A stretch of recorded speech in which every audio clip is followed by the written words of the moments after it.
In the job centre of life, don't be the guy that shits in the bin to get out of an interview. Ladies, gentlemen, and variations thereupon, this is Modern Escapism.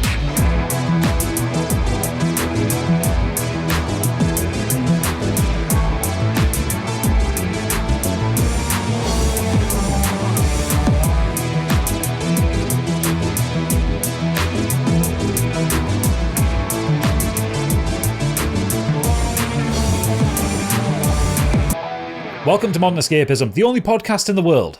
If you're listening to anything else claiming to be a podcast, it's a lie. Burn the heretics. I'm Gadget, the person behind the counter of your Life's Corner shop. Joining me this week, the only man ever recorded to have 10 kilogram testicles, it's Biggie. Hello. An amusing collection of holes, it's Oodles. Yeah, I am actually here. Is he a man or a kebab wrap in skinny jeans? We'll never know. It's Stig. 100% a kebab wrap in skinny jeans. And unfortunately, Candy's not with us this week. She's off sheep rustling in the northwest. Yeah. How are we all, boys? I've retired. I've retired from hosting. I'm done. I mean, you're very tired. Because of Blendergate.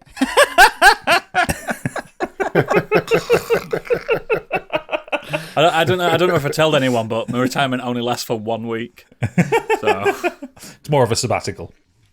No, Gadget's taking the reins this week. Gadget's taking the reins this week because I've been house hunting. I've been busy. We're like the PC Master Race, but the Blender Master Race. I was looking at your T-shirt then in case you had a blender on it. Does it have a blender on it? No. I don't even know what it says. Blend. It does look like Blend from here. It does, doesn't it? No, it says sound, I think. Yeah, Blendergate really ruined me. It ruined me. It did. You're not part of the cult of the blend. I have to move house because of it, because people are throwing blenders at my window. I've been blending up stuff and throwing them at his window and then putting it through his letterbox. But blending up sardines and putting them through his letterbox. Blended up his own shit earlier. It's a blender full of petrol. It's called a Molotov blend. Yeah. A Molotov smoothie. That was his other neighbour. Ooh. Yeah. You seem so surprised that so many people had blenders. I'm not surprised. It was weird how connected you were to the idea that nobody owned blenders. I love it was this. such an off-con comment that someone picked up on. It's such a nothing comment and it's become this huge thing. I feel like I can't say shit. Guys, let me just... To the listener, right? You're the listener. That's the whole point, though. It's out of context. Twitter. I know, but whoever's doing that, you're a fucking moron, but I loves you. But listener, in future, this is an entertainment show. Not everything is fact. In fact, most things aren't. Most things you say, yeah. Everything I say is fact. Yeah, lot of bullshit. But you get used to it. You know what, Oodles? That gives me a great segue because we need some facts. We need some figures. We need some fiction, and we need some mispronunciations. It's Biggie's breaking news. You may already know, but he doesn't, because it's time for Biggie's breaking news.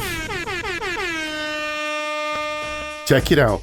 Once upon a time in 24, Biggie made a money and life sure was slow. All they said was 6'2" he stood. People thought the news that he said was good. They lifted DJ and Gadget was his name. He came up to Biggie and this is what he said. You and the guys are gonna make some cash. Sell 1 million records and we're making the dash. Ooh, I'm buzzing because this is how we news it. Modern Escaping does it like nobody does. This is how we news it. To all my listeners, you got much flavour. This is how we news it. I'll never come whack on an old school track. This is how we news it. Amazing. Very good. That one got away from you a little bit there, didn't it? Oh, it always does, mate. It always does. Breath control, mate. Sing from your diaphragm. Yeah. I'm singing from my arse. Anyway, next. Yes, the Pokemon Company has made a statement about Power World. We have received many inquiries regarding another company's game released in January 2024. We have not granted any permission for the use of Pokemon intellectual property or assets in the game. We intend to investigate. Which is corporate speak for. Do you honestly think that the Pokemon Company on Nintendo would have even batted an eyelid if it wasn't making $2 million or whatever it was making? I think it's probably more that just people keep like shouting at them saying this game's like Pokemon. And so it's just like... the first time I ever heard of it was last podcast, and sequentially I have now seen a few trailers of it. It doesn't look like a Pokemon game. It's just a game with Pokemon in it. Do you get what I mean? It doesn't play like Pokemon, does it? You've got to catch them in balls, and hopefully they don't break out. Well, you've got to beat them down enough to capture them in a ball. Yeah, and then the ball kind of goes doo-doo, doo-doo, But doo-doo. you did that with Digimon. You did that with Digimon and Well, that's what Temtem. people's argument is, that it's Pokemon weren't really the first people to do it. It's just Monster that Rancher. a lot Dragon of Quest, the everything. a lot of them do look like Pokemon.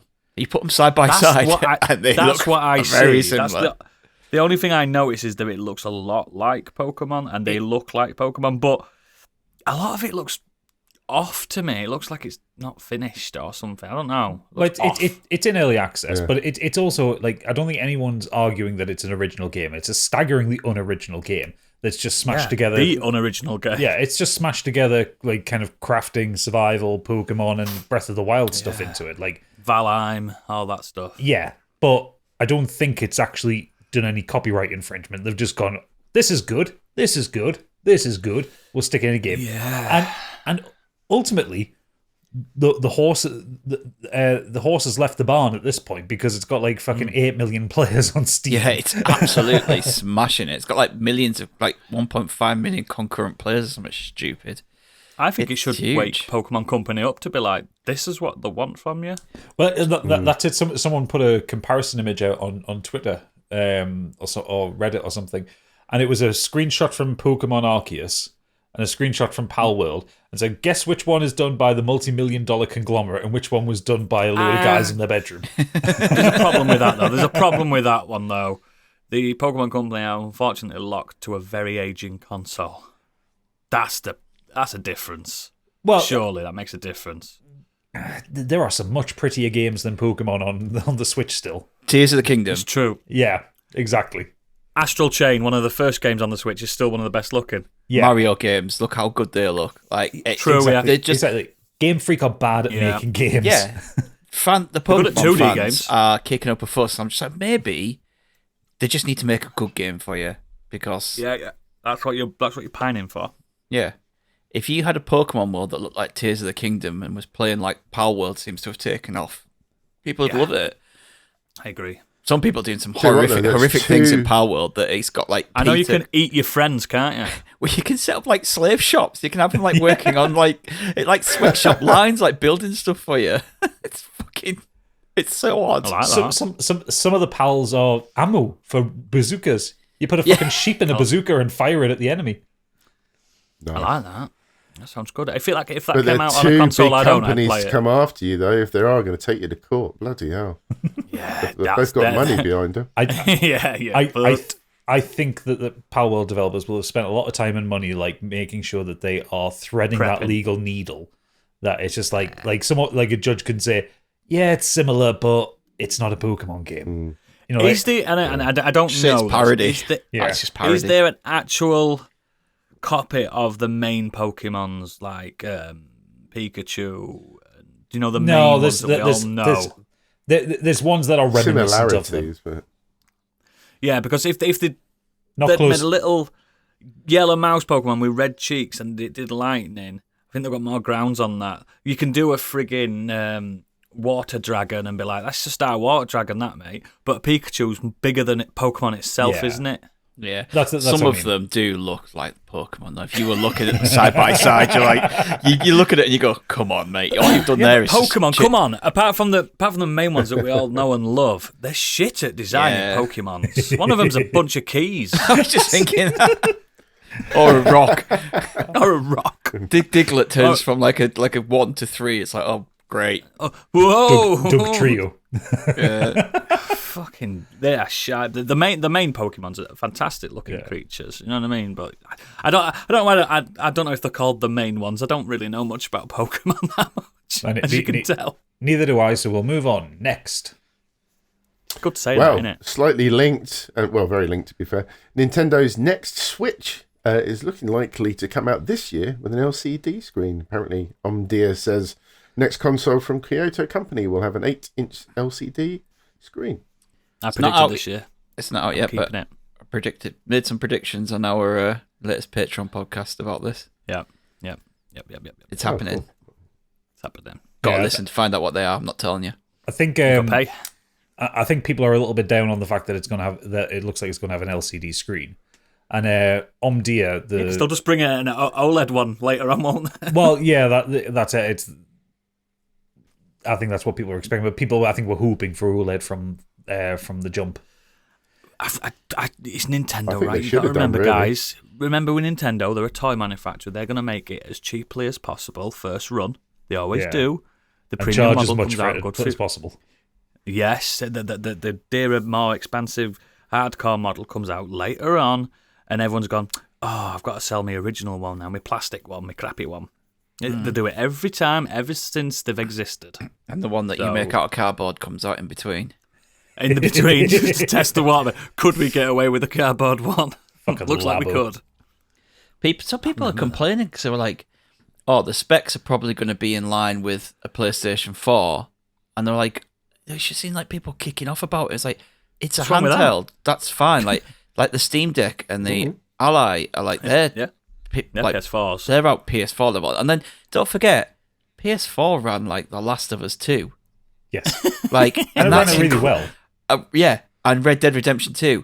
They look incredible. So that if you Don't forget, you can get, you're getting that you can in get your handheld. God of War Ragnarok on PS4. Yeah, if you're getting that in your handheld, that's mint.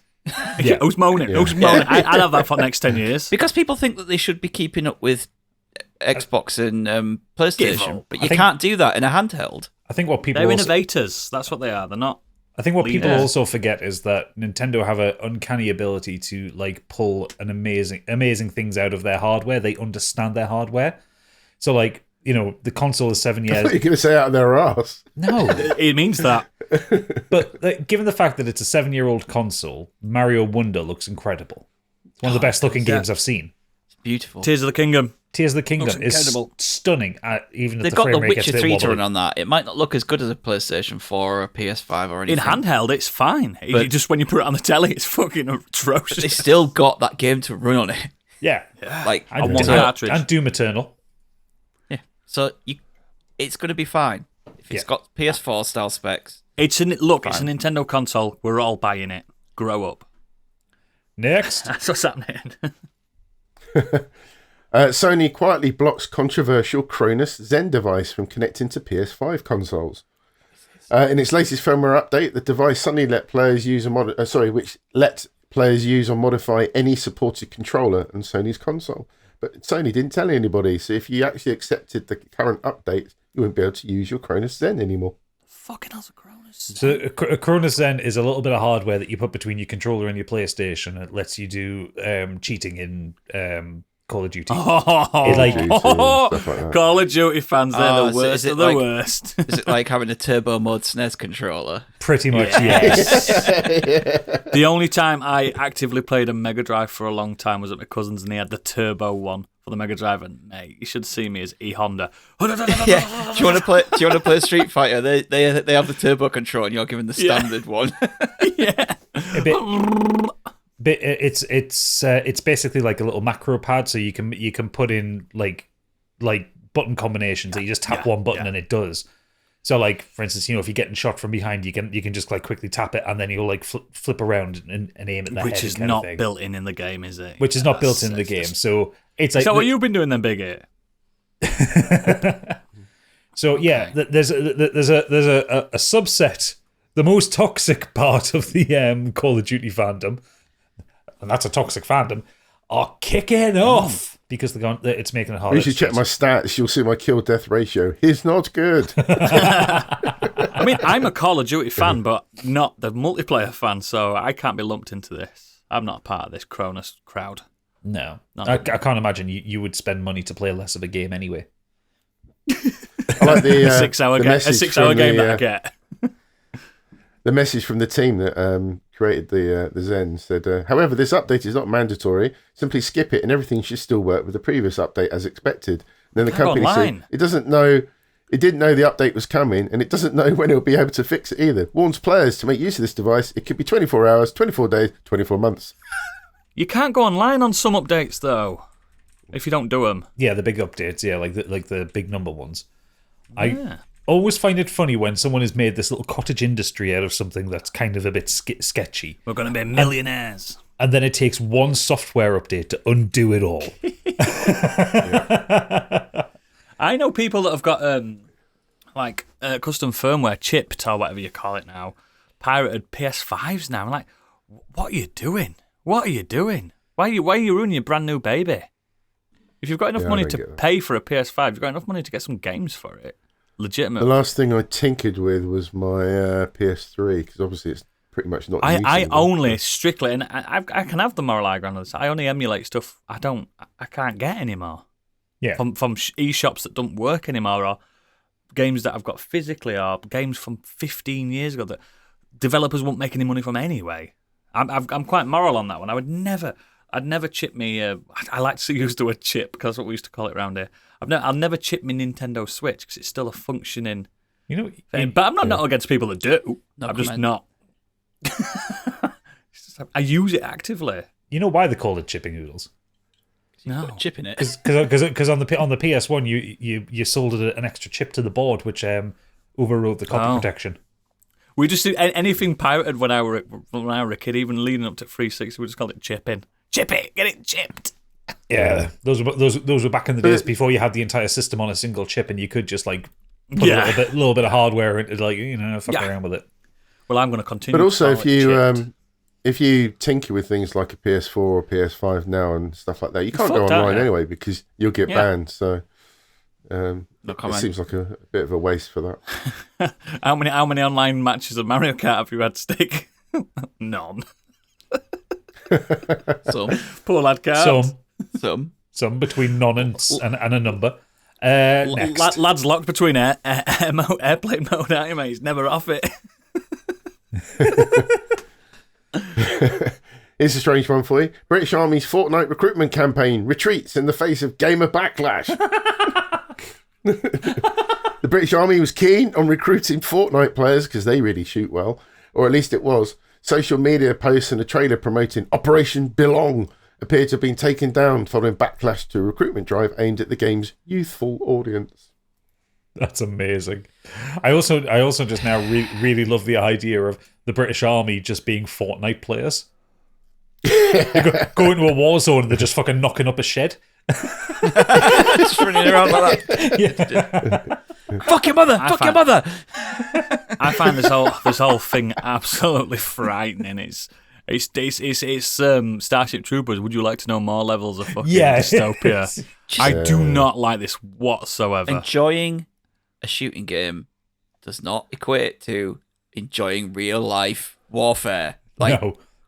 No one enjoys real life warfare. No, but it's like that. They still got that same mentality of back in I'll the 90s. Respawn if I get shot. Oh, if I play Mortal Kombat, I'm going to be a violent child. If I play GTA, I'm going to be a violent child. It's like, that's not how it works. It's not how it works. It doesn't hurt when you're playing a game. People still have a really fucking warped mindset. I love playing Call of Duty. I do not want to be in Modern Warfare. I just actively don't want to listen to Lance Corporal Boris Johnson telling me what I should and shouldn't do. Have you seen this fucking advert? I mean, if it's all Fortnite players, you'll get fucking Commander Ninja. Commander Ninja. Oh my word! Come on, Ninja, go! Go, Ninja, go! No, fuck that, man. Go into the army mess and get G Fuel. Oh. It says here, Eurogamer contacted Epic Games for the comments, but was told that the promotion is currently undergoing moderation. Apparently, it turns out you aren't allowed to promote enrollment in the military per Epic Games' ironclad Fortnite Island creator rules. You're not allowed to do it in general. You're just not allowed to do it. I know they're threatening this conscription bullshit, but that's not going to pass either. They're fucking not, man. It's not going to pass. It's not going to pass. No, they're not threatening it at all. It's just some bellend. Yeah, some bellend said it, and it's been taken out of context. Oh, I'm not fucking scared, mate. They're not going to have me. They know exactly how After to exactly how to conscript you. They just need to put a box with a stick under it and a pile of cocaine next to an army recruitment center.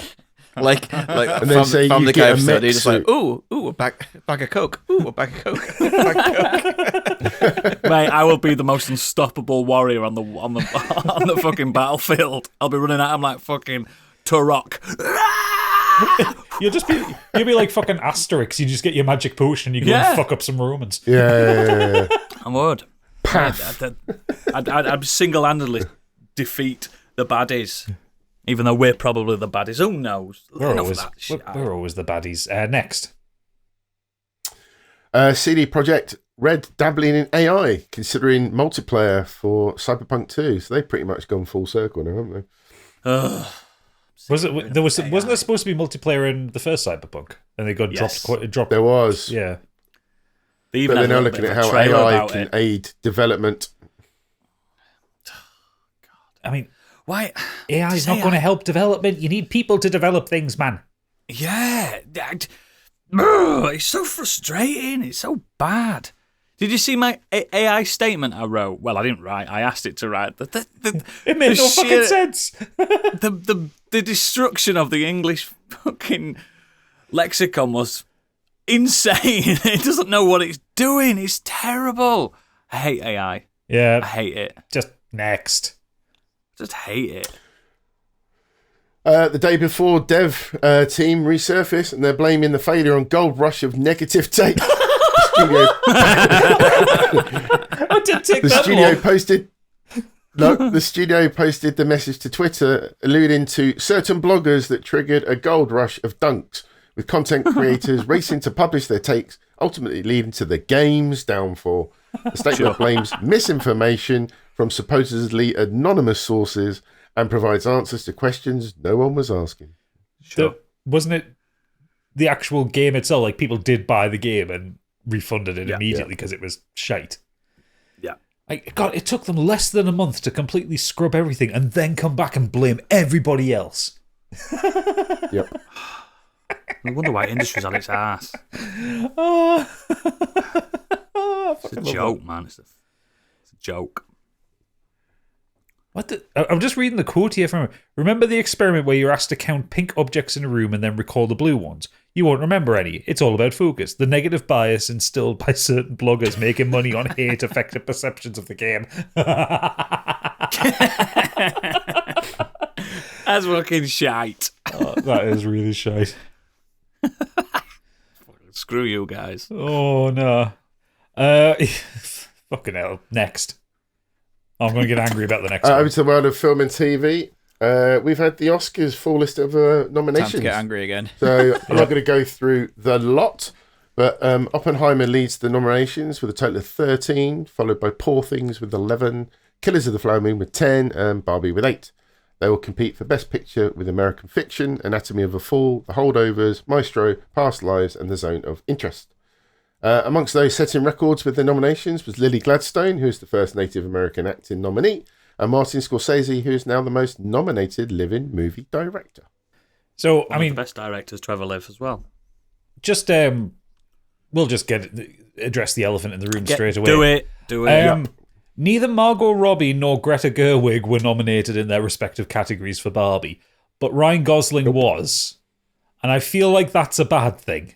Not that Ryan Gosling doesn't deserve it. Don't get me wrong, Ryan Gosling does deserve it, but they also deserve it. But he did steal the show. No, he did That's the steal the thing. show, but also, like, Margot Robbie was fantastic in it, and Greta Gerwig made an amazing film. Like, Yeah, the I fact like that them both. the two of them have been snubbed is weird. So here's my issue. It's weird. Is they extended the best movie category out to 10 films, Yeah. but kept, and these are the main categories. The main four that everyone always cares like most about are film, director, actor, and actress. Your leads. They're the main four. Yeah. If you're going to extend the main film to 10, those the other others. three need to go to at least 7. Yeah, Because I agree, mate. you can't. I just do not. I mean, Greta Gerwig has been nominated in other parts of, for screenwriting and things like that. And America Ferrera, she's been nominated for supporting actress, which is great. Yeah. which is good. But I think Mark directed the absolute hell out of that film, and without that vision, without the way that what she's done and how she's pieced it together, without Margot Robbie, I've seen people say, "Oh, anyone could have played like Barbie." No, I don't think so. I don't think so at all. Like without them, that film still doesn't work. I mean, yeah, Gosling is great, but it doesn't work without them. They're the brainchild behind them two, really, behind that film. Yeah, because it's Margot Robbie executive producer. Yeah, it's her production company. She has promoted that I thought so to the nth degree as well, like the way that she's been all over it, and the empowerment and just the message. But the problem is, who'd you take out? Don't ask me, mate. Don't ask me. This is a strong category. I like also the fact that Ryan, he also acknowledged the snub as well, didn't he? He said it's very nice to be nominated, but and that'll lose him his Oscar. He's not going to win anyway. It's Robert Downey Jr.'s. Yeah, he's definitely going to win it. 100%. I think it just those three categories especially, you need to add extra in there, because if you're gonna include these other films, so in there as well, you've got Past Lives, and there's no Best Actress or Best Director for that, and I've not seen the film yet, but from every other podcast and thing that I've heard, Best Actress Annette Bening for Nyad. I've not heard great stuff. What I've heard from people is it feels like this is a lifetime nomination. Right. Which happens. And I really wish they'd stop fucking doing that. Stop giving nominations. Jamie Lee Curtis last year, didn't they? And she won it. Yeah, I don't think she deserved to win it, to be honest. I loved that film, but I don't think she deserved wasn't to the win best thing in it. Best Supporting Actress for it. Well, no, I mean, in that film, Stephanie Hsu was. She's much better. But I just stop awarding and giving points to people based on their history. It's got to be about that film that year, not what they've done in the past. As much as I like Robert Downey Jr. in Oppenheimer, I think they're giving it to him because of his past work as well. I don't know. If you look at they couldn't give him anything for the Avengers or any of the Iron Man films. They couldn't give him for certainly not Dr. Dolittle. He don't deserve that. I think he does deserve it. For He's Oppenheimer great because I forgot it was him. Yeah, and that's why it works for him in that one. Yeah. Still better though. They're still better. It's Greta Lee and Celine Song as well for Past Lives not being in there is just, for me, is outrageous. But there isn't enough space, and that's my issue. Don't increase the best film and then narrow the field on the other ones. Yeah, I agree, mate. There is something that we're going to rectify all this. The biggies are coming at a very similar time to the Oscars. We can give the true Best Actor award, Female Actor award, to who we deem deserves it. So, and they are better awards anyway. Everyone knows that. More prestigious. Yeah, there is a few others in there that I'd like to point out, which I think are a lot of shit. Best Animated Feature. Elemental does not deserve to be in there. It is fine. It's not as good as Suzumi at all. That film is so much better than Elemental, and Makoto Shinkai is constantly getting snubbed by the Oscars, and it's doing my head in. Didn't get anything for Your Name, didn't get anything for this film, and both of them. Your Name is incredible, but Suzumi is also just as good and has an amazing score. Yeah. Speaking of scores, what the fuck is Indiana Jones and Dial of Destiny doing in there? Again, isn't it not just another John Williams? Yeah. Yeah. Into the Spider-Verse is one of the best soundtracks I've heard in fucking ages. Daniel Pemberton is doing things that no other composer's doing with that. So many different techniques and piecing all these different techniques together to create that soundtrack. And he did he recorded a piece and then put it through a scratcher and then remixed it. And he's doing all these absolute crazy shit to make this amazing soundtrack. Nothing. Spider-Man Across the Spider-Verse, nothing in the soundtrack. And Biggie's just coming back now. When he gets back to his seat, I'll ask him. Throne, he prefers to call it. Throne. Biggie, I think he's just been on the throne, actually. No, I had to sort something out for my wife. Sorry, what was that? So we're just talking about the soundtrack and the fact that Spider-Man Across the Spider-Verse didn't get nominated for Best Soundtrack, Original Score. Yeah. Face. It's incredible, Look at isn't his it? face. It's fuming. It helps the film just like the first one did. The tracks. In fact, why isn't even that? I know it's an animated movie, but why that's not even considered as Again, best movie? 'Cause yeah. it's that good. I'm Should be in also the getting annoyed category about the Oscars doing that, treating animation like it's secondary. Like The Boy and the Heron could be in there as well. Well, I'm saying for that matter. you could very much argue Boy and the Heron could be in the best picture category because it is that good. And It's just the categories are that outdated, and I know they've tried to do some inclusion, diversity, etc. over the years, but they're still not there yet. They still haven't got it right. There's still too much faff. They going on. never do. It's all subjective. They never get it right. What they have actually nominated is right. It's just what they've left out. But also, apart from Indiana Jones soundtrack, an Elemental. But in terms of picture, actor, actress, and supporting actress, from what I've seen, they've mostly got it right. It's just that they're restricting themselves. So you're always going to have this conversation, aren't you? yeah, but I mean, Maestro doesn't deserve to be there. Oh, fucking hell. Jesus. but that's just Oscar. That's just Oscar bait. That Oh, film, it's though, the isn't most Oscar bait film I've seen in fucking ages. Performances are great, but the film is just dull as fuck. Well, at least in March we have the biggies to look forward to, and that all awards will be rated. So for now, next. I got my right soapbox. Going on a completely different tangent. Warner Brothers is the front runner to acquire Superman, the Christopher Reeve story, and they're looking at about $15 million. Documentary follows how Christopher Reeve found strength and purpose through activism after he was paralysed in an equestrian accident. That'll be an interesting watch. He was a good man. Yes. The you best just thought Superman. Warner Brothers would because they've got rights to their film, innit? No, is it? Warner Brothers? No, I think it's MGM. I don't know. Oh. They're rights to it now, though, don't they? Yeah, they have the rights to it now. Universal? Not sure. It's one of them. Someone like Plant is screaming at the fucking podcast now. He knows. He knows. It's their wheelhouse. Richard, isn't it? whoever Richard Donner was in cahoots with. If they're going to do a documentary about that Superman, it's they'll want to kind of I don't think it's about that film. It's talking about no, Christopher about his Reeve life afterwards. after. No, it's Warner Brothers, the original one. Okay, Oh, is it? Fair enough. Sound. You were right, mate. So Pro podcasting. it just makes sense. No, I already knew it. It made me doubt it. That's the problem. Well, I tell you what, you can doubt these next two then, Stig, because these will both annoy you. Next. You said next to Biggie. Come on. Yeah, I'm coming, and then you just jumped in, bitch. Netflix will be bitch. axing their It's like your bedtime cheapest talk. basic ad-free plan that costs $11.99. They've also hinted at additional price increases for subscribers. And then they put in their usual spiel: as we invest in and improve Netflix, we'll occasionally ask our members to pay a little extra to reflect those improvements. But they don't improve the content that they're providing for that cost. A lot of bollocks. And that content involves Scrapping the Mothership, a sci-fi thriller that Halle Berry, which had completed filming, but the studio now plans to never release the film. Yay.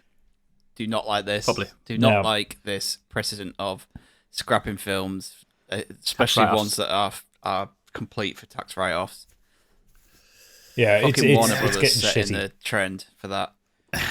We need to start tax writing off some podcasts. I wonder if it's ever going to reach a point where you get these films, like say, for Halle Berry is a big name for a film. I know she's not done much She's a draw. recently. She's a draw, though, isn't she?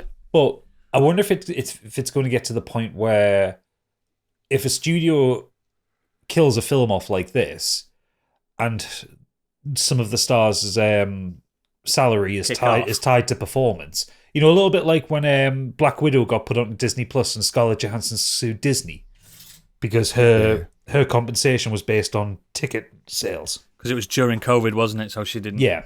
get anything. So she sued them for lost earnings. I wonder if that'll ever happen with something like this. Well, it's a shame Rebel Moon wasn't scrapped.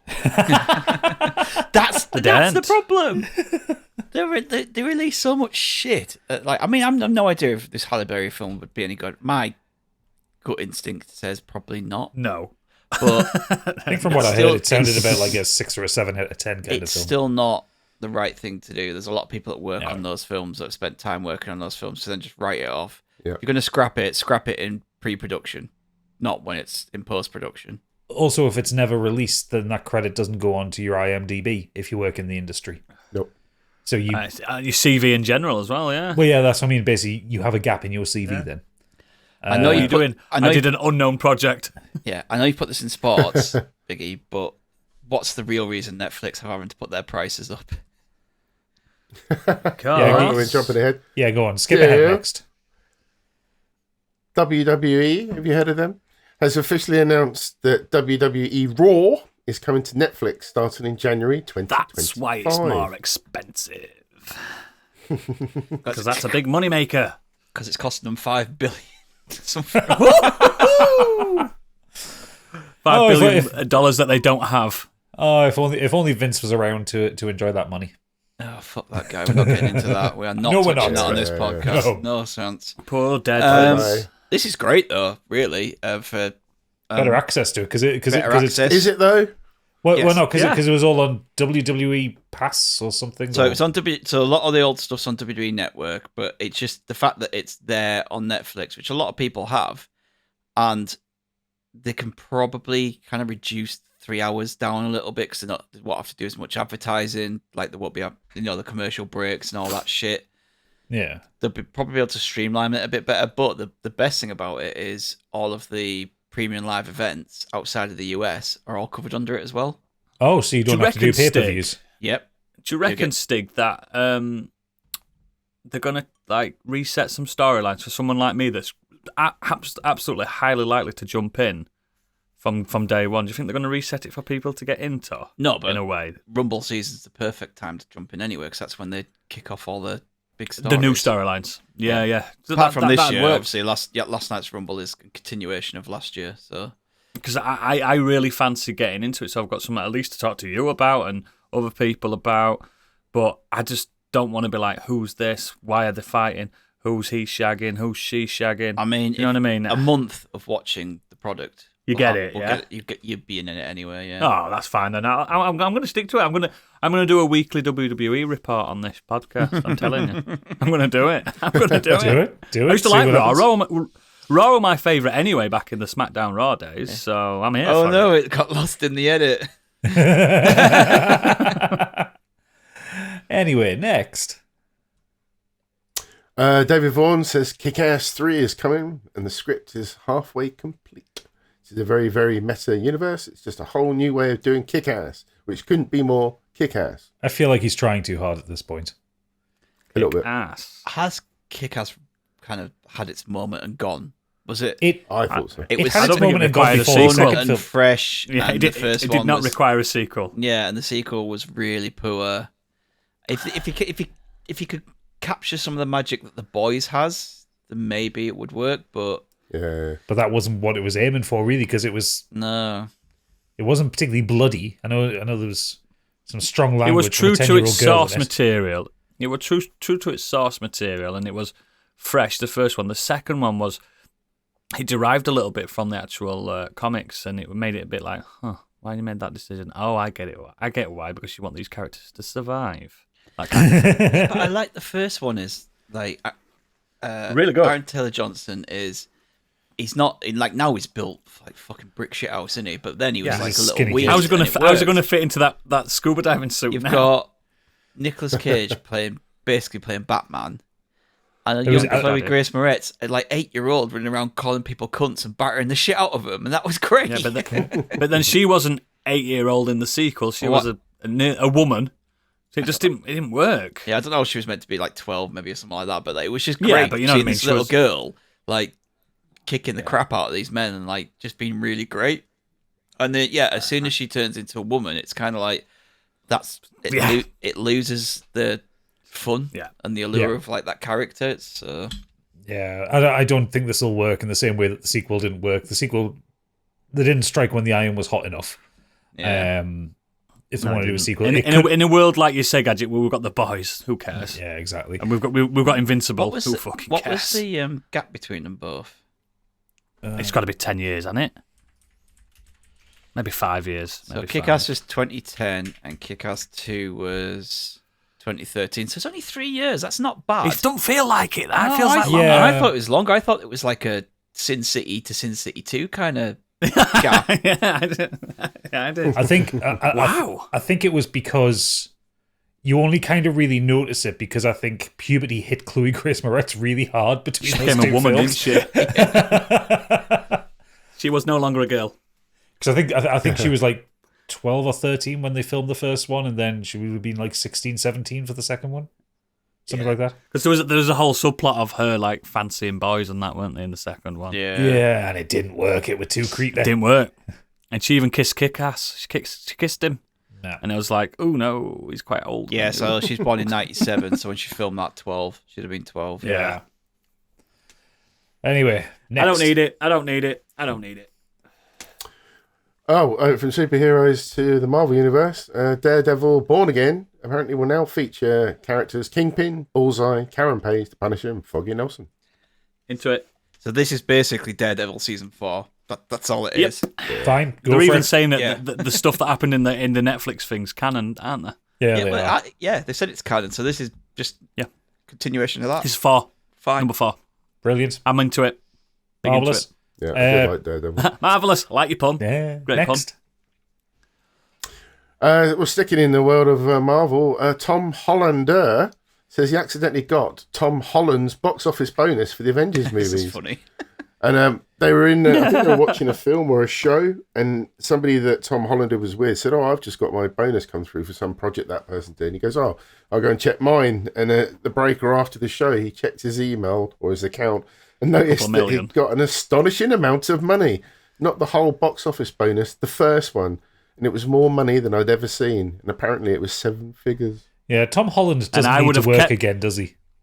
I would have kept that in my bank. As you've gifted it to me, Mr. Hollander. I'm keeping it. I mean, the daily rate of interest would have fed you for a year. Could they have kept He that could if have they kept it. paid it to him by mistake? Could he have actually legally Sure. just said, well, you sent it to my bank account, so... Yeah, sure. No, they I'm sure there would have been a... back. Yeah, but... I'd have said, I'll give you a little bit of it back. That's all I'd have fucking fought him in court. Too many Tom Hollands. The director of Fright Night's called Tom Holland as well, isn't he? Oh, God. Yeah, change your name. Grow up. Next. I think Stiggy and I need a moment of silence, please. Hang on, I'll get the sad music out. When you walk through a storm, hold your head up high. I'm not going to rest. It's a good song like that. Yeah, man. Just everyone's reeling from the weird announcement that came out. Klopp is leaving Liverpool. Just really Do it to random, me, out of the Jurgen. blue. He's going to Leeds, isn't he? So for the non-football amongst us, i.e. me, is there a reason that he's given for leaving Liverpool? No, He he's tired. has been in the game for quite a few years, been quite successful. He don't want to and do it being anymore. At a place like Liverpool is obviously comes with its pressures, and he's worked really hard. He's been very successful at the club. How many titles And did you win I'm with going him? to say, I honestly thought last season, at the beginning of the season, I think it was the first or second game, I was watching him on the touchline, and he kind of looked just a bit jaded and tired. And I Probably just is. think that. Yeah, exactly that. I think he's just come to a point. He was supposed to leave before, but he extended his contract. But I think Yeah. he is generally just quite tired of it I all. think a lot of people expect, especially well-loved managers, to be like Sir Alex Ferguson, where he just doesn't leave for so long, and he becomes Yeah. such an ingrained member. And every Liverpool fan loves Klopp because he's a nice bloke. Do you know what I mean? He's He not is. an horrible Very twat. well liked in He's- the game. He even speaks Scouse when he wants to. Do you know what I mean? He's learnt to live amongst that community, and yeah, I'm not even a Liverpool fan in any aspect, but that's a shock. Not a shock that like he's leaving, but it's just a blow to them. You know what I mean? It's Especially at this point in the season as well. yeah. Tell them now. Why didn't you tell us later on? Tell us when we were 10 points clear of City and we were going to win the title. Yeah. And then we could have been like, yeah, okay, at least we know that we're going to go out on a high. But now it's just like, oh, but if he doesn't go out on a high, and We're if they still beat, in 4 competitions, but it's just kind if of. they beat us by 1 point again, it's Yeah, You'd love some stuff I've seen on X, formerly known as Twitter, about this, saying, I'm not going to support Liverpool after this year. We're only there for Klopp. Oh, so you're the problem. So you're the problem. In football. Do you know what? You've just outed yourself as one of those. Last year, we were crap. And everyone was like, "Oh, Jurgen's going to get sacked. Jurgen's going to get sacked." Like, because we really underperformed for Liverpool standard last year. And I was like, I would sack each one of those players before I sacked before him, because I know that he has the ability to turn it around, and which he's proven this season he does. Yeah, he is not just was, is a great manager, and it's a sad loss for that club. As a Leeds fan, we've lost very many good managers and lost even worse ones. Many more worse ones. So I know the feeling. Yeah. Just wait, Oodles. They'll find a way to get Brian Clough back, even though. And I will kill you for saying that. Hey, I still remember when Mike Ashley fucked Newcastle over and got rid of our. No, it wasn't Mike Ashley. It was Freddie Shepherd. Got rid of Sir Bobby Robson. No, he did do that there as well. He did fuck your club up. You all got fucked. But Sir Bobby Robson, the nicest man in football. I didn't even like football, and I loved Bobby Robson. And Freddie Shepherd got rid of him.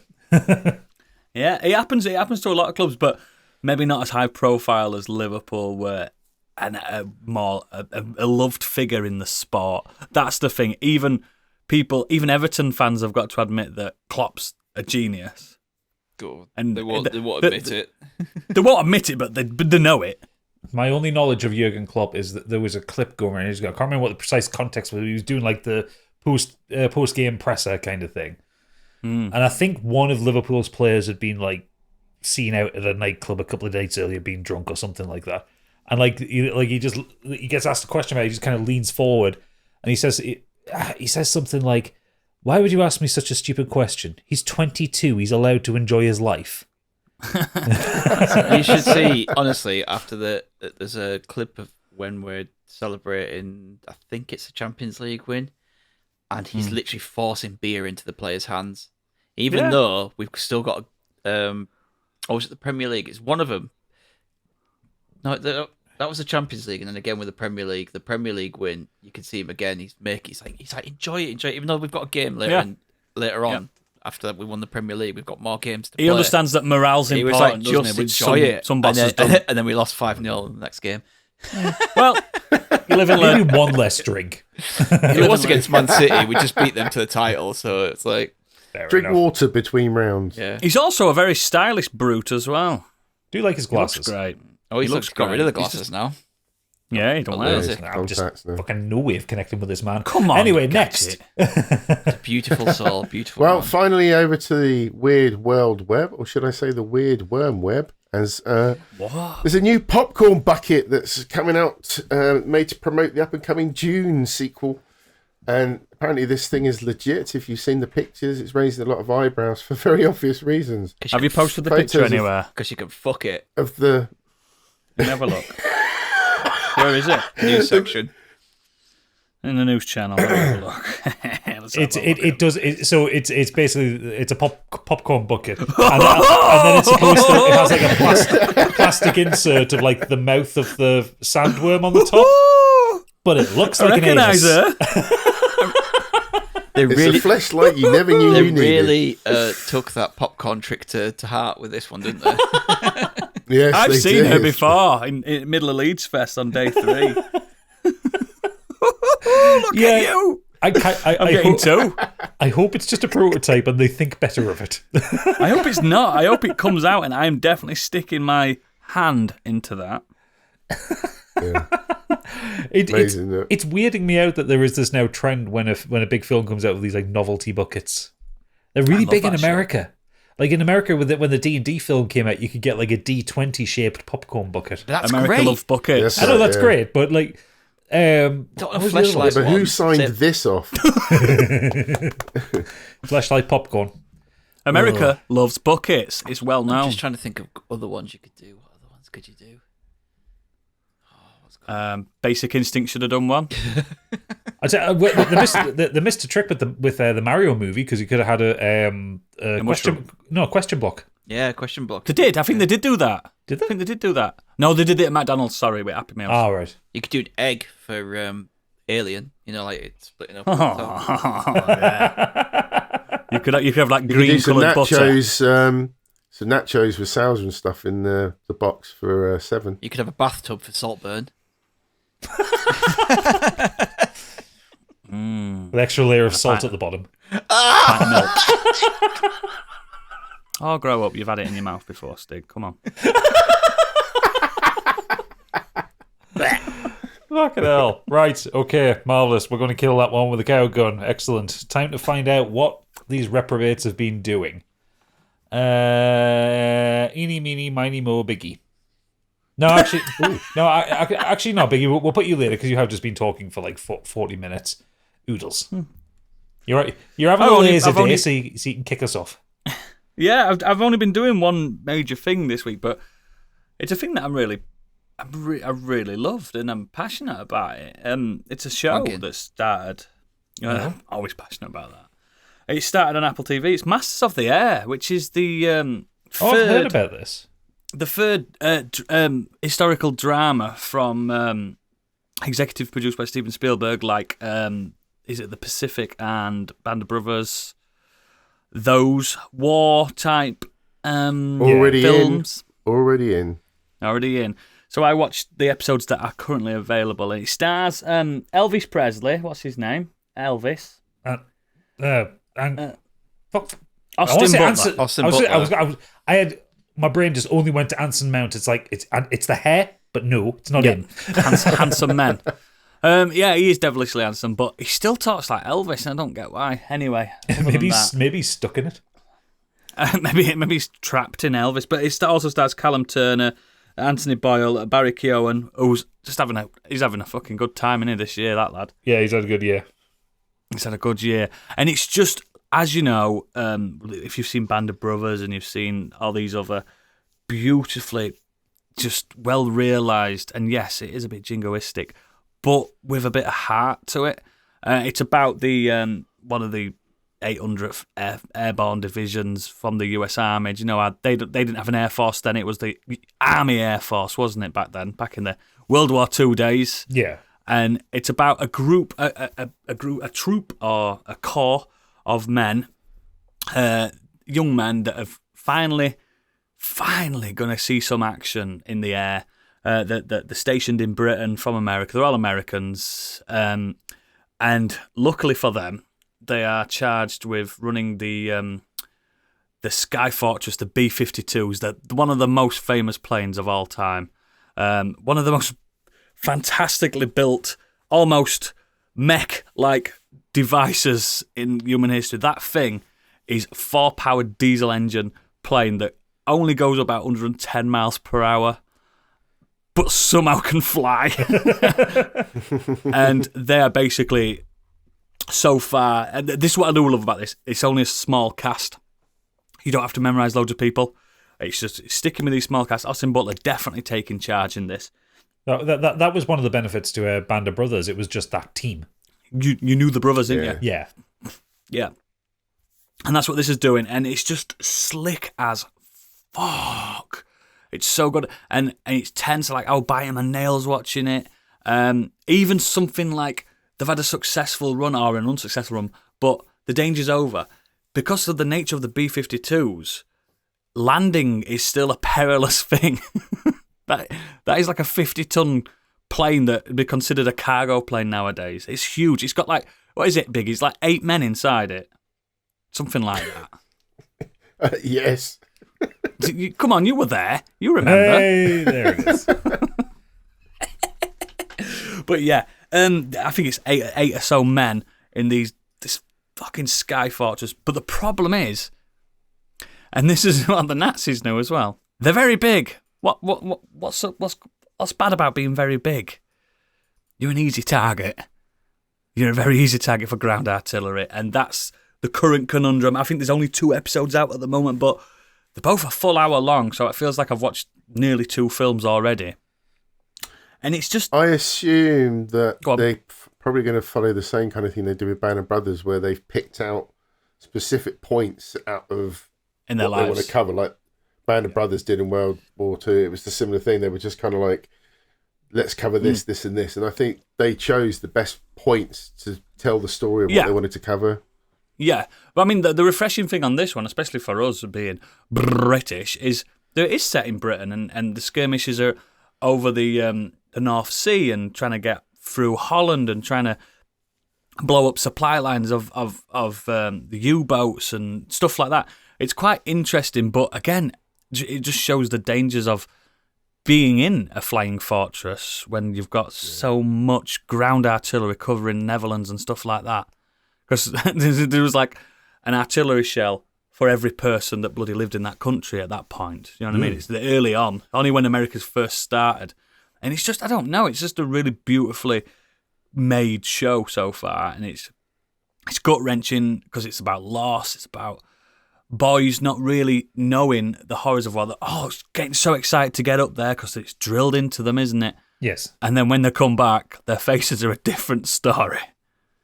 And that's even without major losses. To see a few people die, and they're just like, I didn't sign up for this. That's why we're in the air. That's why we are in the air. So we're not on the ground. But no. Is it as harrowing as the Pacific got? Because that one got a bit rough. Not yet, because the Pacific was such a bigger theatre for death, wasn't it? In history, it was. Yeah. So not yet, but I'm obviously they are based in like Norfolk and East Anglia and stuff like that. So that did get bombarded quite destructively by the Luftwaffe. So we might see that later on where they're all just nice, celebrating a good skirmish over there, got rid of loads of artillery, got some, and then the Luftwaffe just come back with vengeance and just blew up half the chuffing East Coast. Yeah. So who knows? But again, two episodes in, and I just think this is not gonna shit the bed so far. This is my favourite I've seen Austin Butler. I mean, I did like him as Elvis, but I do see him as a proper good leading man. He's a bit James Dean. Do you know what I mean? He's a bit handsome rogue, and he's just nice to watch. And Barry Keoghan in this is, especially after I've seen him licking fuck out of that bathtub. It's nice to see him in the.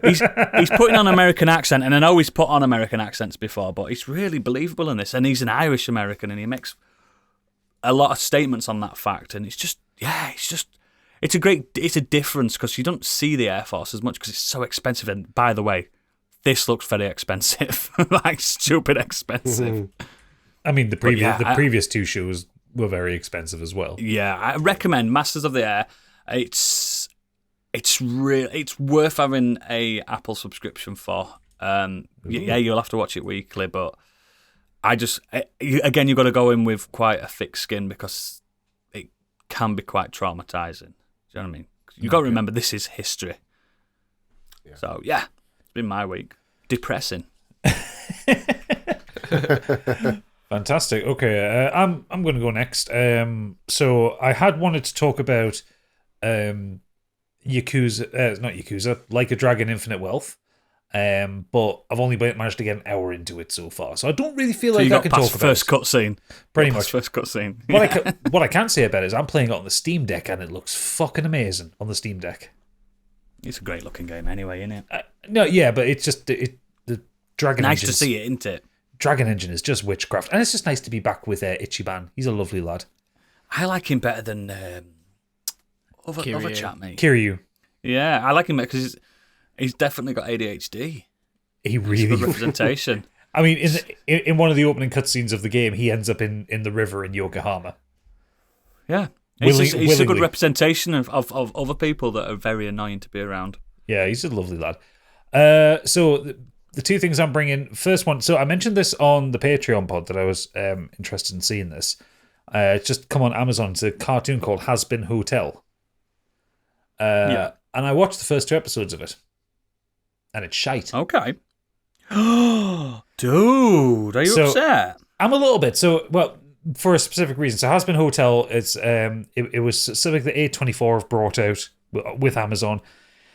It was a viral pilot show that was like self-funded by someone called Vivian Medrano. And it became very popular. It's like the original pilot has like 94 million views on YouTube. It's ridiculous. Wow. And it got commissioned to a full series. And the general run of it is The series revolves around Charlie Morningstar, the Princess of Hell, on her quest to find a way for demons to be rehabilitated and allowed into heaven. She opens a rehabilitation hotel called the Hazbin Hotel, which offers demons a chance at redemption. And it's very much adult animation, lots of swear words. Even the C-bomb gets dropped a few times, which is weird for an American show. They don't like that word, do they? They don't. But the big rub with it is all the voice actors are Broadway people. Oh. So there are songs in it. It's a musical show. And you know what? The songs are fucking incredible. They are the best bit of it, and the rest of it just doesn't link. It's not funny. It's trying too hard to be edgy. And I don't know if this is just something that's because I'm not. Maybe it's a Gen Z thing that I'm just not getting. But the jokes do. Are you trying to tell me you're too old for this? I might be, but I'm telling you, the jokes don't land. The comic timing is off. Yeah. The animation is fine. The music is so fucking good. Like, I will happily just listen to the fucking cast soundtrack of this show. Maybe when it's all finished, or if it's all done now, maybe they just do a big supercut of the songs. Yeah, that's what I'm hoping for. I mean, Keith David is even wasted in this. Motherfucker Keith David. They've got him doing a voice, not his voice. So yeah, that was a big disappointment, so I won't be watching the rest of that. But the one thing I want to talk about, the main thing, Oodles, I want to talk about something that's really fucking nerdy and you're going to fucking love it. So I'm listening to an audiobook at the minute called Empires of Eve, a history of the great wars of EVE Online. Oh, this game fascinates me. Yes. The ecosystem. The ecosystem game. Yeah, so EVE Online, if you don't know what it is, it's a massively multiplayer online game, came out in 2003. A little bit like World of Warcraft, but this is a sci-fi one. But Space. Unlike World of Warcraft, there is only a single server. All players are playing in the same space. Yep. Whereas most MMOs portion you off so you don't have too many players in one place. This one, you have a whole fucking galaxy to deal with, so there's plenty of space. You're not going to run into that many people without trying. And it's a game that fascinates both me and Oodles because it's something where people will lose their lives to it. So people live there. Yeah, like you join corporations, you have jobs, which can make real world money. Sort of. That's against terms of services. But like people will prioritize their job in EVE over their job in real life. Yes, that's what I've seen on some YouTube videos. So I'm listening to this audiobook, Empires of Eve by Andrew Groen. Or Groen. I can't remember how you pronounce his name. Groen. What he's done is done a historical book of EVE Online, and it's written around the battles. It's written like a real, like a history textbook, like a tome, but on battles that have been made with real people. Is that what yeah. It's like I know some people that play EVE are like legit celebrities in that community at this point. People are like, oh my god, it's him, like legends of EVE. But like it's talking about like not only just like how the game got set up, but how all these different conglomerations get put together. The people who are waging psychological warfare before they actually start a war. The propaganda, the amount of propaganda on the 2003 EVE Online forums and IRC chats. It's incredible that there is this weird, like the community has this undercurrent thing, because the thing with the game is there are no kind of quests. There is no kind of plot line to the game. It's just a sandbox. You get a ship, you go in, you can mine, you can go to war. It all depends on what corporation you join and what alliance you're part of. It's fascinating to listen to, but the way, like I said, the way he's laid it out, it's as if I'm reading a fucking book on Napoleon. Yeah, what's actually happened in history. Yeah, it's like what's happened in Napoleon's campaign, but But someone called Starfucker 69. Yeah, the names of people are like gamer tags. Like there's one point where one of the alliances changes their name. So the developer of EVE Online is Crowd Control Platforms, so CCP games. Mm-hmm. And one of the corporations rebrands itself to CCCP. On which they claim stands for cookies, cream, something else, and pie. Nice. Candy, cookies, cream, and pie. Love it. And they said that was, well, when we roll into your sex space, names. that we're taking all of that from you, taking your cookies. Plunder us. Yeah. It's a fascinating listen. I will never play EVE Online. It's not a game that I can wrap my head around mate. actually We playing. can't. But I love reading about it and I love hearing about it. And it's talking cool. about the battles and like the effort that people put into to set up for battles. So like the Titan class ships, which are supposed to be like the biggest ships in the game, like they can change the tide of a war. It takes them months to make them. And they have to like make It takes all the them months components. to actually get to the war zone, though. That's the thing. The battlefield. Some of the wars have lasted years. Yeah, I know. That's what I'm saying. It's It's the proper mad. skirmishes. It's Did you ever absolutely see mad. Gav Murphy, formerly of IGN, his documentary on it? Because he's like us. He's fascinated, but knows he'll never ever load that game. I didn't know Gav did a documentary on it. Yeah, he's on YouTube. He went to its country of origin. Is it Iceland? Or? Iceland, yeah, it's an Icelandic. Yeah, he went there and he spoke to anyone in the street, and I've heard it, and every single person, even old people, knew what it was and has played it. Oh yeah, it's like part of Iceland's economy. It's mental. Yeah, it's one of those things where people in Iceland and other parts of the world, there's dedicated TV channels that fill you in on what's happened that day. Yeah, Do you know what I mean? It's a game that's been bigger than any of us can realise that's been happening behind us backs. Do you know what I mean? You just don't understand Yeah, the it's- level, the reach. What's this book called? Because I'm definitely going to listen to it. It's called Empires of Eve. Empires of Eve. I'm bang into this. You are correct. Yeah, it's absolutely worth your monthly credit on Audible. Yeah, so it's so nerdy that I'm listening to this, but it's like I've listened to all of the podcasts this week. So like when I've been walking the dog, so I've got nothing to listen All to. of so the podcasts. all of them, which is The thing is, though, again, just before you end it on Eve, end the Eve chat, like this is also a community that absolutely abolishes toxicity to its nth degree. It's got people that like run peacekeeping missions and stuff. it's at the extremes because there are some people that are wildly toxic. Yes, And and then- they know they're like terrorists in that world. They are because they role play as terrorists or pirates or what have you. Yeah, It's fucking mad. Like it's mad. It's not just the actual kind of space mining or space battling. Some people role play their characters and like proper LARP it. So Become shops. yeah, it's insane, and I absolutely love listening to this book. Like I say, I'll never play the game, but I will absorb as much information about it as I can. Anytime I see a YouTube documentary on Eve, I'm on it. Have you seen Down the Rabbit Holes one? Yes. The 5-hour one. Yes. So It's good. insane. Right. Love it. Okay, Stig, let's move on to you then. I've done loads. Oh, fantastic. But He always does. well, because if you're a patron and you heard last week, we were talking. One of the questions was about what is our kind of media goals for this year. And Gadget kind of discussed wanting to try and set up a YouTube channel, and one of mine was to try and get through my watch list. Yeah. In doing that, I'm also documenting it on TikTok as well. So I've watched 3 more films from my watch list this week. I'm not going to go into them. If you want to hear about them, you can follow me on Stig's Film Takes. On Love TikTok. that, Stig. Pass them on. Oh, nice Get on plug. Stig.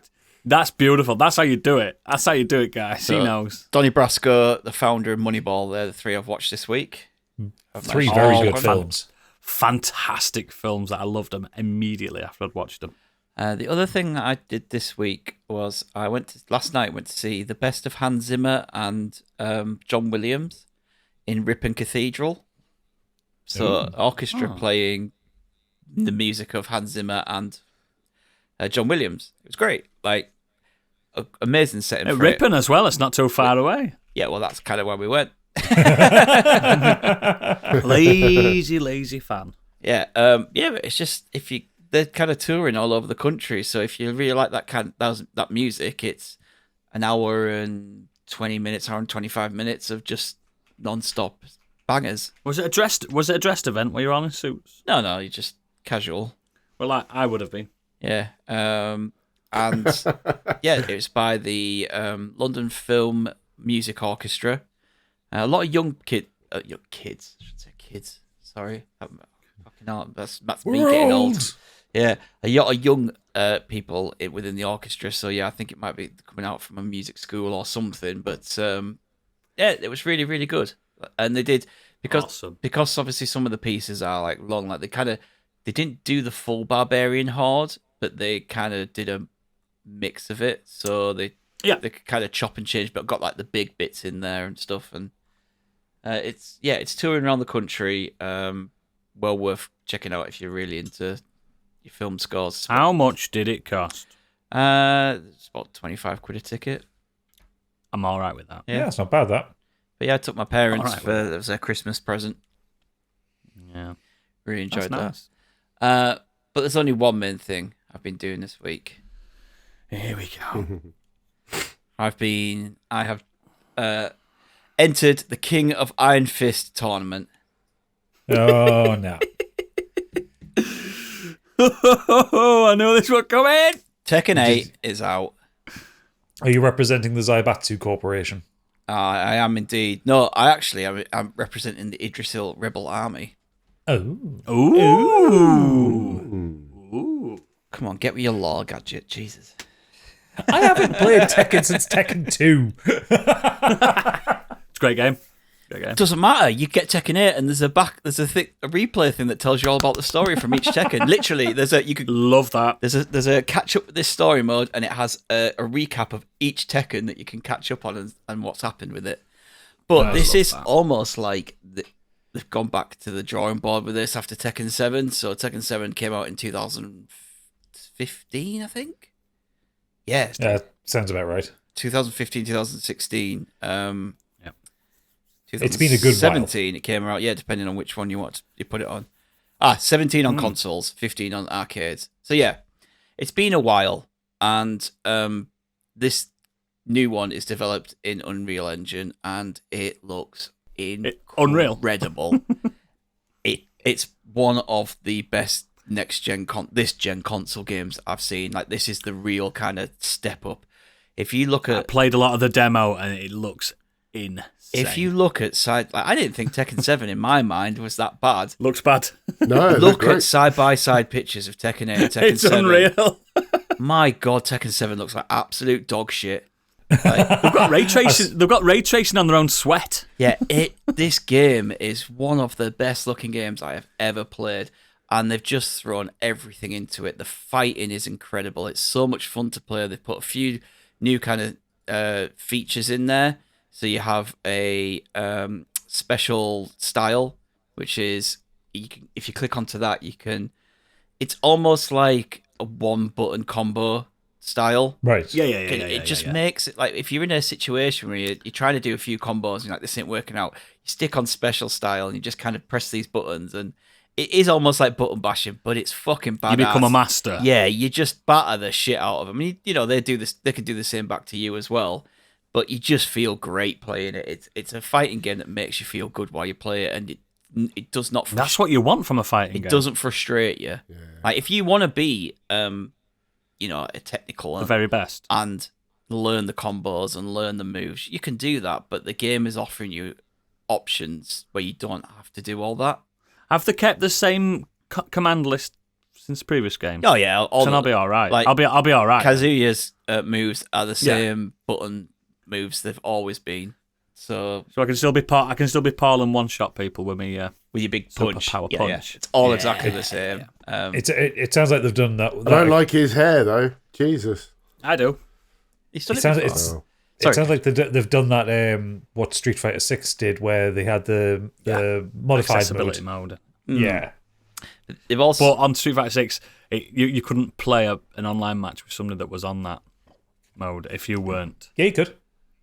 I never ran into them. Yeah, no, I was getting my arse handed to me by people playing in classic mode. Oh, I was using special style online. I've played a few games online. You little cheat. It's just part of the game, and I was just doing the buttons. I do the combos that I know. Oh yeah, but I still got battered by people, but I also battered other people, so it's fine. But you also have Heat Burst and Heat Smash, which is a new thing they've added, which is kind of like this charge, like charged punches and stuff. And you got Rage Art, which is a special move, like Street Fighter does. I've seen them. Gadget sent me them on TikTok. Like Street Fighter does, like Mortal Kombat does.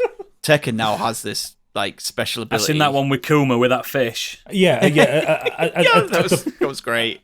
At the point where it's a panda throwing a rocket-powered salmon at somebody, I'm not really sure where to go from there. It's pure Tekken. It's pure Tekken.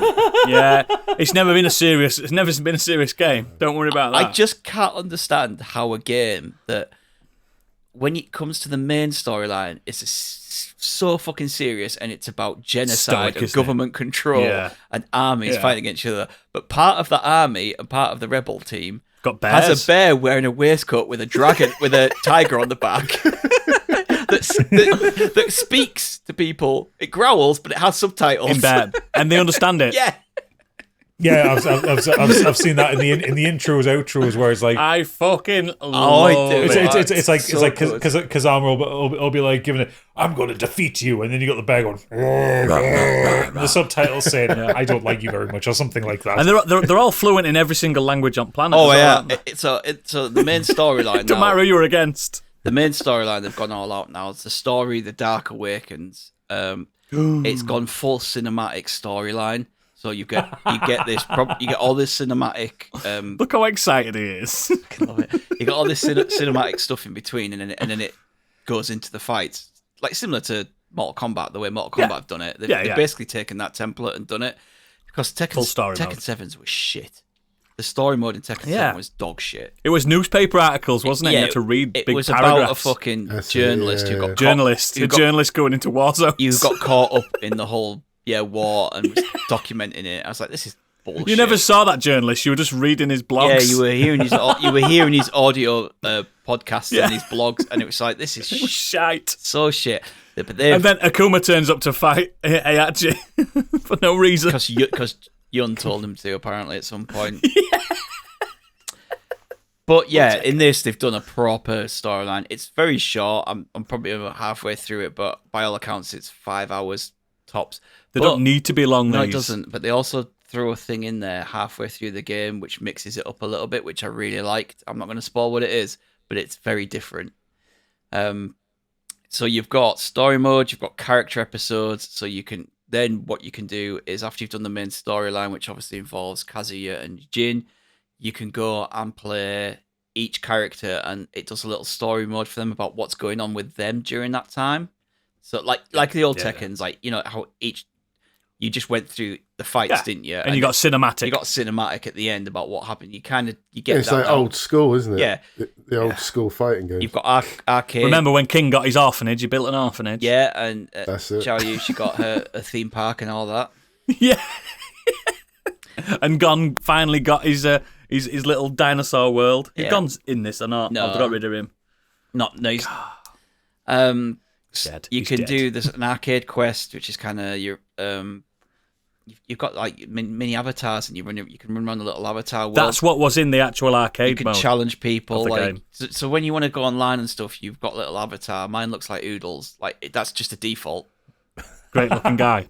I'm never usually the default. It's usually you. No, honestly, when it came up, I was like, he's got the blonde hair. Well, it's not you now, but when you did have the blonde hair and the shaved sides and stuff, I was like, that's it. Just Yeah. I change my hair too often. That's the problem. But yeah, you can run around that little area, and you've got little arcade challenges you can do, and you've got a little avatar that you can design. I've not really touched on that yet, really. I've been focusing on the story. Have they finally seen sense with a minigame and gone for Tekken darts or something No, like but that? Tekken Ball is back. Tekken Volleyball's back. Yes! That's what we're talking. Yeah. That's what we need. Your character I love how feature-rich Tekken games are. This has got so much more than I think that the previous fight. It's got They've ever character customizations now, so you can actually dress the characters up in different costumes and give them different hairstyles, Brilliant. different hair colors, and so I've got a few. I've posted a few in the Discord. I've got King dressed up in his beach gear. He's got a Hawaiian shirt on, linen trousers. Nice. He's got a little mobile phone like pouch on his side. He had that in Tekken 2, didn't he? Yeah, so He had a beach gear. Kazuya, I've done all like he's all like leather jacket and leather trousers and grey hair. Who are you maining as at the moment? Well, when I play online, I usually play as Kazuya because I just know his moves. You know his moves, yeah. Yeah. That's how you're supposed to main, yeah. So Love it. the big question that has gone unanswered during your review, Stig. How many people have you thrown off cliffs and or mountains and or volcanoes? None yet, but I'm hoping that But it it's comes. coming. I'm hoping it's coming. It's coming. It's definitely But coming. yeah, you got Super Ghost Battle, Arcade Battle, extra stuff. Online features are packed. You've got a few new characters in this. You've got Azucena Castillo.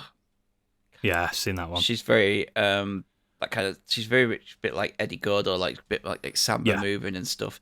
Her character I Yeah. don't really like that much. She's just this weird, like kind of. She's really into coffee. She sells coffee and she just bangs on about coffee. Yeah, all the time. all the intros about coffee, isn't Yeah. it? Yeah, I've seen that one. Obviously got a new Jack 8, because every Tekken has to have a Jack. How jacked is it? He's fucking massive when he gets introduced in the story in the story mission. It's like he's just got bigger and bigger. 8'5". You fight some Jack. Jack 7s and then Jack 8 comes in. It's just like okay. Gunjack. Remember Gunjack? Gunjack were a good lad. You've got Reina, who I haven't discovered what her backstory is yet in this storyline, but I'm kind of grasping and think I know where it's going. And then Victor Chevalier, he's a French spy. He's fucking great. I've played a few games as him. Is he like an Interpol agent? Yeah, but he's cool as fuck, but his What's moveset. his fighting moves like? His moveset's great, and he pulls out swords, and he kind of does like shifting movements. So he like phases around the map. When Yeah. he's fighting. It's really, Ooh, really. he might be a favourite at Evo this year then. Genuinely, I think people are gonna really, really like him. I like it when they do, because there's so many characters on there that are just kick and punch, and they have Kick a punch. they have various ways of kicking and punching, but then you have the mental characters like Yoshimitsu and stuff, and he's kind of in that bracket. Or you have Steve that just punches. Oh, he's boring as fuck. I know. Who places Steve? Who mains as Steve? No. I like Lei Wulong back in the day, the Jackie. Yeah, Chan Drunken Master. Yeah. Is But- Law still in it? Yeah, Law's in it. Yeah. I always remember it was X and circle to do the backflip kick, and Yep. absolutely I'll run up the body. Yeah, absolutely stun locked my brother with it constantly. See, Yeah, I I've always been a Hwarang and Paul guy. used to be Harang. I did a bit of Eddie Gordo when he came in. Cheating character. Yeah, I know how to do all these moves and skip around. But like, On the floor. I used to assign my top 4 buttons to combos as well, so I had my other ones, and I had like quick combo. But now, because of these special options, 3 of the top Don't need to. buttons are already taken up. So Oh. yeah, it's You've had to change the way you play a little. yeah, I have to change the way I play a little. But I'm fucking. This is the best Tekken since Tekken 3. Not by not. Wow. Strong words. It plays It's got amazing. 90 on Metacritic, hasn't it? Yeah, it plays amazingly well. It looks absolutely stunning. The features are packed. The storyline, they've gone all out, and it's like I said, they've gone back to the drawing board with it and just gone, how can we make Tekken mint again? Do you know how they made Mario Kart 8 Deluxe? People are calling this Tekken 8 Deluxe. Oh. It's like it's the best of the best. I mean, there will be, because there'll be like Tekken 8 Deluxe Resurrection, yeah. Devil Gene, Cross Street 2.0. Fighter. Yeah. That'll come out in 3 years' time, where it has all the DLC characters as part of the release. I'm buzzing that Tekken's back. Man, it's so I'm good. buzzing. It is. I'd have bought it, but I've already paid for Final Fantasy, so Ooh, it's a choice. one October. One It's a choice. October. I mean, this Okay. was never not going to be a day one for me. Yeah. Yeah, of course. I get it. Mate. I fucking get it. Okay. Tekken is your Dragon Quest. Biggie, round us off. Polishes off. Well, my friend, I have played God of War Ragnarok. How much? Bullshit. I've played He's up an hour to in. the end of the first fight with Thor, so I haven't got too far, but that's So you've done the tutorial. He's an hour in. Probably about an hour in, but I have started it. Oh my word. Liking it. Yeah, very similar to... Liking it, one of the best games of that year. Liking it. No, but I mean, All right. I love the original, so to me it's So why more didn't of you the rush same to at play this the point. second one? Because I was playing other stuff. Like I endless just amounts get of round Call to of Duty. games. I'm not in a rush to play shit, mate. I play when I want. He's I'm, giving it a bit large, a little bit way, a little bit whoa. But He's yeah, a geezer. it's great. It's it's nice to be back into it, and it feels like you've never left. It feels very familiar when you start Yeah. to get going. I like the chat with Atreus now, as he's a bit older. Loving it. Really good. The only thing I didn't like, I don't know if he's obviously assume he's going to make more of an appearance, but it was the first introduction with Odin, and the fact that he's got this sort of New York American accent threw me off a bit. I wasn't expecting Thingy. that. What's his name from? It's Aaron Sorkin, right? No, it's Toby Ziegler. No. It's Toby Ziegler. Yeah, it's, Richard Schiff, who played Toby Ziegler in The West Wing. Yes, that's it. Yeah, from The West Wing, right? Yeah. But I like Aaron Sorkin's it's the related. accent. It grows on the you. accent threw me. No, it makes sense. The accent will throw you, but the more you see him, because you do get to, without spoiling, you do get to spend quite a lot of time with Odin. I'm sure you do. Yeah. The performance that Richard Schiff puts into it makes sense for him to sound like a Jewish guy from New York City. It's understated, isn't it? Yeah. It's understated. There's But you got to remember as well, sinisterness Biggie, to it. like, Kratos has got an American accent in this, and Yeah. Atreus, so you can't really complain. He doesn't sound like a fucking he's Greek, I don't does think he? it's as jarring the way that Kratos talks. Kratos doesn't is come he's across got a very Shakespearean way of talking, hasn't he? Yes. Like, Yes. regardless of having Yes. an American accent. Whereas I got that. Like, when I first heard Odin, I was a bit He's like Hades from Hercules, isn't he? I was a bit like, James that- Woods. I thought that's a choice, but the more you kind of interact with him throughout the game, it's like, it grows on It's you. a mad choice because especially Yeah, I'm sure a it'd lot be of the other fine. characters in those games have got Scandinavian accents, haven't they? Well, apart from Thor. Like Baldur's got a Scandinavian, but Thor is him. I mean, I've watched Chernobyl, Sons of which Anarchy, has isn't got every it? accent in it. I think, But I really think, liking it. I think you'll come to really love the Odin performance, because I loved it. I loved him. He's a great actor anyway. I'm sorry I got the name wrong, but yeah, he's superb. What else am I doing? I have been watching The Stand, the American version of Stephen King's... Stephen Sorry, King. the American version. The new TV one. series version of Stephen King's famous book. When did that come out? Is that old? 2020. A few years ago, yeah. I didn't know they did that. Yeah. I didn't know they did the. I didn't know It's it. one of my It favorite. just popped One up of in my favorite a books list. of all time. I'm sure I I talked love it. about it. I love the graphic novel as well. I've never read the graphic. I mean, novel. it was 3 sadly years ago, got, so maybe like you don't remember, but I'm pretty sure I mentioned it. It was literally finished before the pandemic, so it probably got lost a little bit during all of that. But James love that Marsden is sadly in it, and he rubs me up the wrong way, I'm afraid. He's not the best leading man, really. He's not the main character, but he's obviously a standout in some of the actors that they've got in. Odessa Young is in there. Owen Teague, he's really good. Alexander Skarsgård is fantastic as Randall Flagg, but he doesn't look how I he expect plays him to Flag. look. Yeah, but he doesn't look any different to how he looks in every other show that you see him in. Which Is that a problem? I was not expecting him. No, but Walking. when you have a character in mind, how they would look, it's not how I saw him looking, if you see what I mean. It's Fair They enough. did a 2-part TV version in the 90s of this. Yeah. Randall Flagg in that was fucking unhinged. I can't remember who played him. It was but just like unhinged. I just remember it. He's got like a big mullet, and he just like he's just yeah, top to bottom in denim, in washed denim. Yeah. He's walking around like a rocker. yeah. He's fucking cool, man. Yeah, he doesn't look like that so much. He's got the boots and the denim jeans. But it's Alexander Skarsgård with a big grin on his The face, most basically. powerful person that Stephen King ever created in his mythos, and he's been in Yeah. other films. Remember, he's in The Dark Do Tower. you know what's ridiculous, right? I was watching The Stand, this version that Biggie's talking about, and I was like, Matthew McConaughey would be really good for this role. And he was. and then I looked it up. I was like, oh yeah, he was actually the Dark Tower, wasn't he? He was Randall Flagg. Oh, Yeah. God. But they fucked that up. But Whoopi Goldberg's in it, Amber Heard. He's shit. Big whoop. Yeah. Enrique Zaga. And then there's a few, Greg Kinnear's in there. And there's a few guest appearances from J.K. Simmons, Heather Graham, to mention a few. So yeah, I mean, it's the cast Where'd is you good. find this then? It's usual places. And then, Okay. yeah, I'm such a fan of it. And it's watchable, but it's not brilliant. It's just something not clicking for me. I'm not quite sure. I don't know if it's James Marsden. Not James I don't Marsden. know.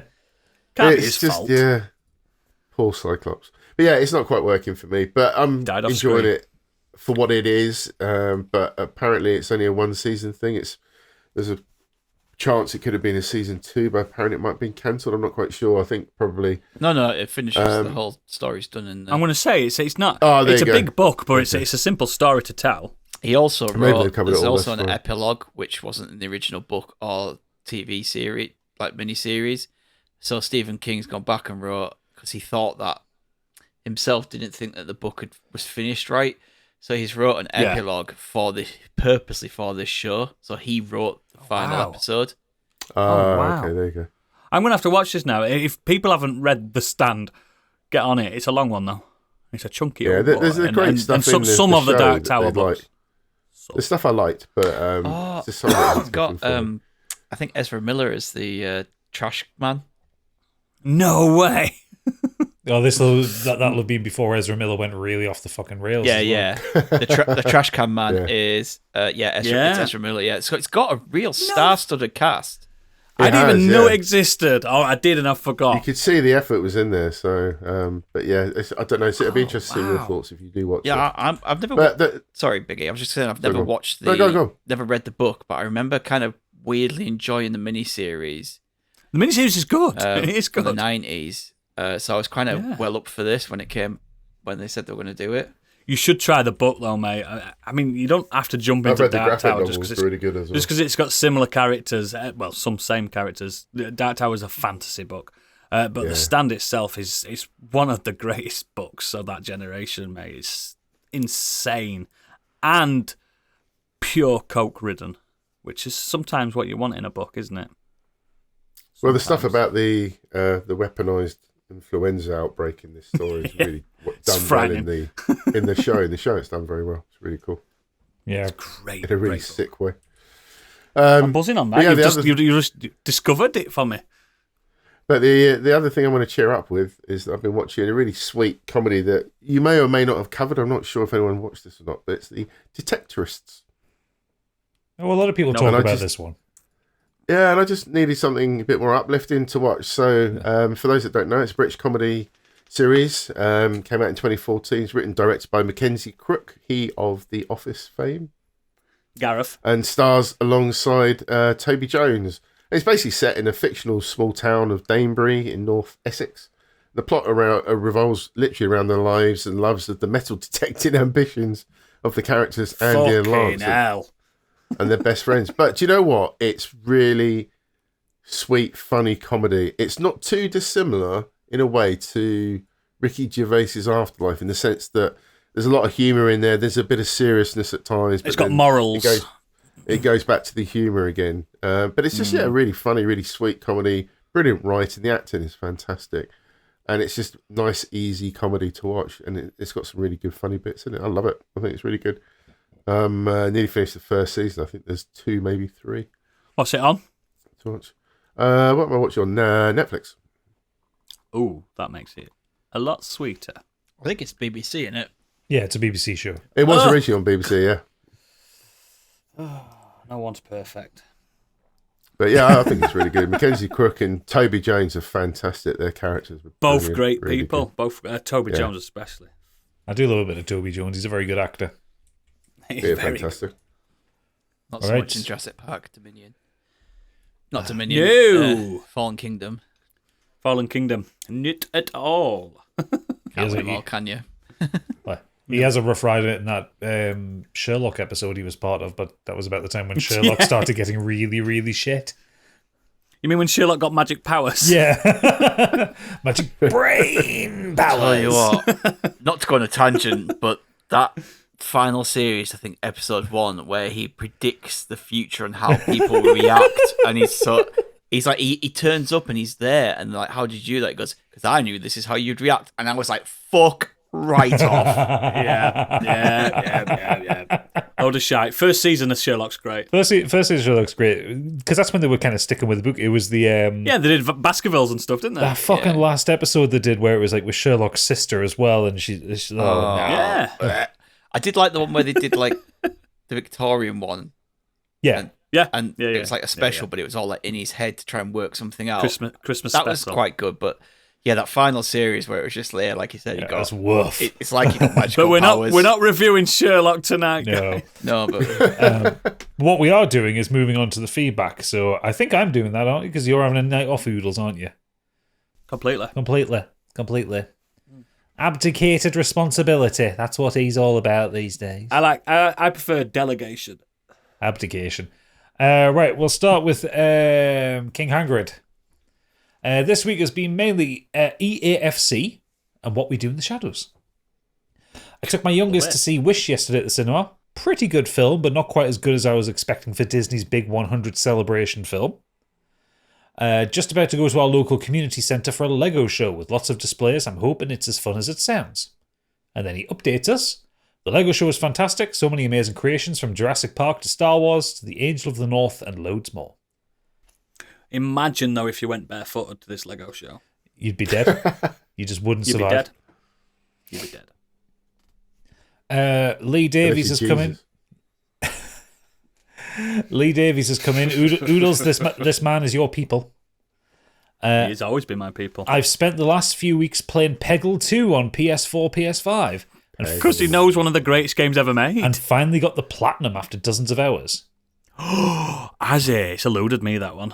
This was after I'd spent dozens of hours getting 1,000 gamer score on Xbox last year. What can I say? I love me some Peggle. I've already said it's best EA game ever made. Ever. Peggle's definitely Peggle I don't know what it is 2. about that game.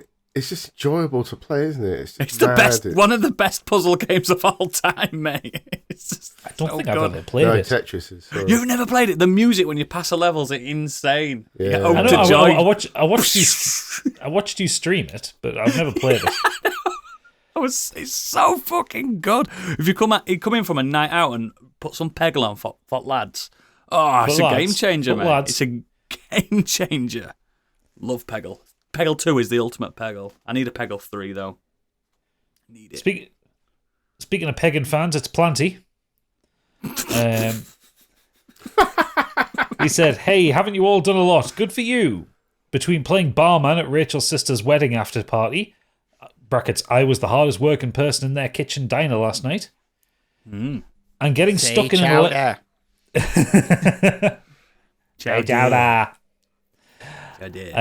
and getting stuck in an electric car in the middle of Storm Irma, I think it means Isha. I've not had much time to watch stuff this week. But let's start with Netflix's Bitconned. Now, I've seen this. It's really good. The story of the Centra crypto debit card that never existed.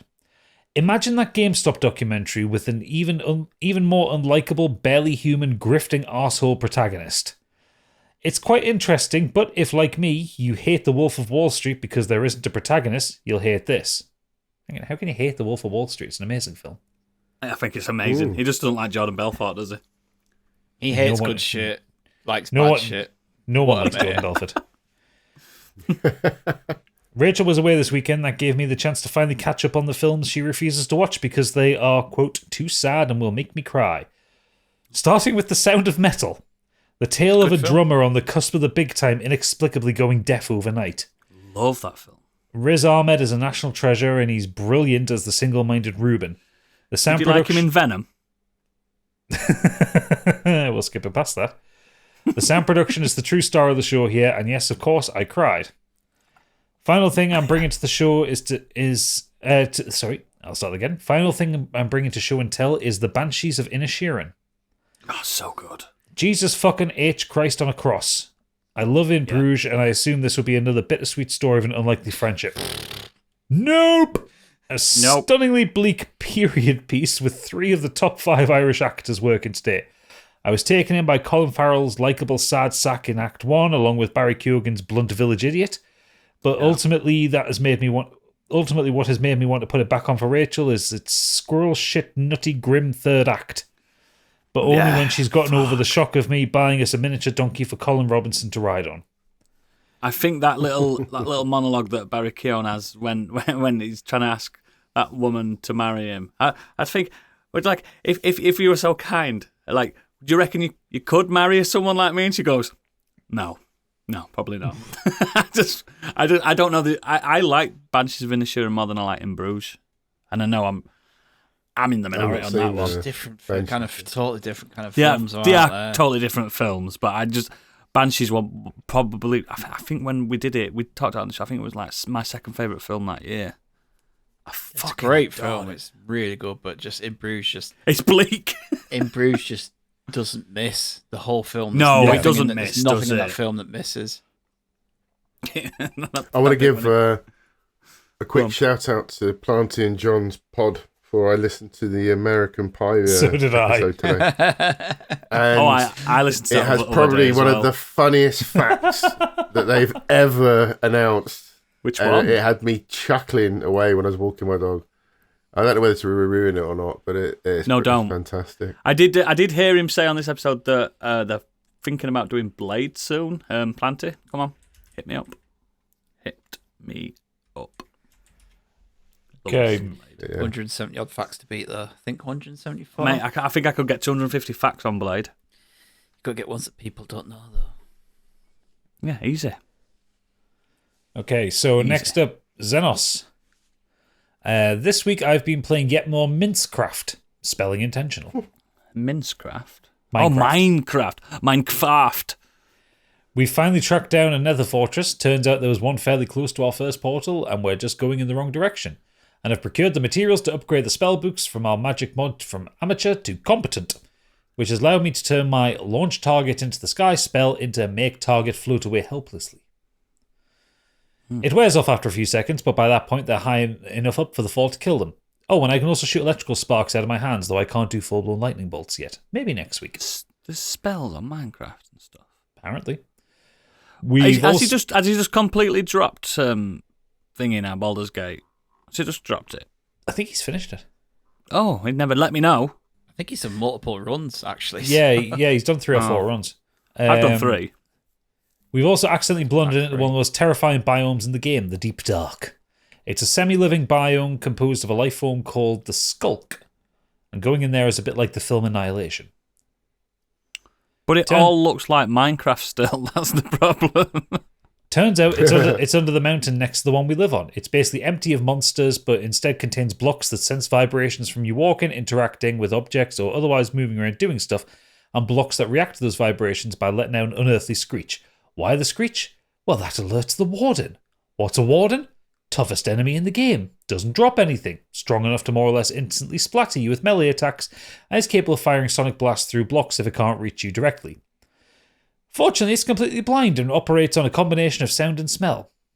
We've basically been playing a combination of Metal Gear Solid and Alien Isolation every time we go down there, but I think we've looted most of the city's ruins now, so hopefully I won't need to do it again. Fortunately, we've set the server so you don't lose your inventory on death, because we want to actually enjoy playing rather than be scared shitless of everything vanishing every time we're in danger. So it's a surprisingly zen experience once you accept the inevitability of death. So he's a nihilist now. Clearly. Outside of that, I've played through most of Mega Man ZX, although I'm not quite done with the game yet. I think I've got another 2 selectable bosses to go before I get into the end game. And finally for this week, I've picked up another book. I realise I make this sound like a rarity, but it's more because I read so quickly I can't afford to get a new book every time I finish one. Chalk this one up to serendipity. I walked into W.H. Smith's to pick up a drink on the way back from Cheltenham yesterday and completely by chance spotted a copy of Neil Gaiman's Neverwhere on one of the shelves. Now we're talking. Thoroughly enjoyed all of his books that I've read so far, and I've heard good things about this one, so looking forward to this. Yeah. Picked it up. I haven't touched it yet. I found one of my favourite series ever in W.H. Smith randomly. Just picked it up. Looked good. I was like, this sounds interesting. Picked it up. 14 books in. Twilight, was it? Great. Twilight, yeah. Don't be silly. 50 Shades, man. Last up, we've got Best Boy Angry Kurt. I'm still playing Prince of Persia and the Lost Crown, which continues to be excellent, but the main thing I did this week was, was finish The Lies of Loch Lamora. Oh, I've read it already. I've seen what he said. Strike this up as another thing I would have only tried due to the podcast, and it was brilliant. It took me a while as I found it hard going sometimes in terms of the complexity of the language and how descriptive it was, but I didn't mind it as it was a great story from start to finish. Scott Lynch writes characters really well. I felt a real connection with Locke and his gang and a real hatred for the baddies, who I won't name as I know Oodles is yet to read it. I agree with Gadget and Stig that I think he'd love this book. I'm eager to read the next one after reading the teaser of the next book at the end of this one, but I'm going to read non-fiction Harry Potter the Deathly Hallows first for a break. Also watched the first 2 episodes of the Beckham documentary, which has been a good watch. Yeah, that's good. Red Season to Red Skies or something like that, the second book, is really good. A very different story to Lies of Lochlamora. Oh, they're all different. But it's much grander scope. Republic of Thieves. I've started Lochlamora. I started it this week. Not very far in. See, it's nice to read. I find it quite easy to read, actually. The end of that last book. It's been 11 years. Well, so I'm starting somewhere that doesn't end now. Thanks for that. But it's coming out. It did release last year that it's literally at the publishers and editors, and they're going through it now. So yeah, better be. At least he's actually progressing with it, unlike some other people. Patrick Rothfuss. Germ. He's not done a Martin. But yes, so that's it for the feedback. So we don't have a candy, so we're not doing a Candyland this week. So we've got buses to catch. So we need to get away early. So I mean, if you want good content, pay us. No one got any insane shit to say. Anyone else? Biggie? No. Anyone? I did have a insane a mystery shit to say. I did have a mystery poo to make up this afternoon. To make up for no Candyland. No, we're not going to talk. We're not going to talk about Oodles as mystery poos. So they're the best poos. So, right, if I'm remembering rightly, the last part of Kenny Potter's already out now, isn't it? Certainly. Second to last part. We're going to not the last. We're doing a wrap up. The last film one. We're doing a reunion. Right. Okay. So that's already out. So make sure you get on the 14 Patreon. Years later. 19 years later. Sorry. Patreon.com/modernescapism. £5 a month plus VAT is all you need to get all this extra goodness. And once they've completed the Kenny Potter series, me and Biggie will be back for Fast X, and then we'll be starting something new. Will you fuck? Well, we will. We need to keep the content coming. It's one film. We can do one film. I don't think you can. Hopefully Vin Diesel will go to prison for something that will be known in the news, and then we won't be able to cover it. Stealing DVD players, probably. Listen, we've had some really great feedback, by the way, from the people in Discord who have Patreon and have listened to Kenny Potter and have said how much they really, really enjoyed it.